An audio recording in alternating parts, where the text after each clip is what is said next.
बाबा धवलेश्वर महाप्रभु दीपं ज्योति परम ब्रह्म दीपं ज्योति जनार्दन दीपहरत मे पाप पूजा दीप नमस्तुते। धवलेश्वर महाप्रभु संसार सुखी रख।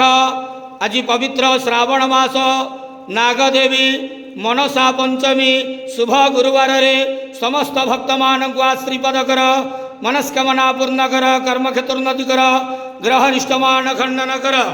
हर हर महादेव शिव शंभु धवलेश्वराय नमो नमः।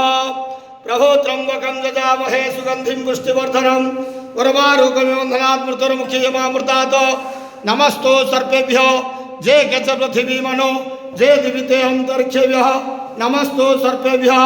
धवलेश्वर महाप्रभु संसार सुखी रखंत आनंद के वार। हरि बोलो। आज पवित्र नाग पंचमी रे समस्त भक्त मान को आशीर्वाद करंत आनंद के वार।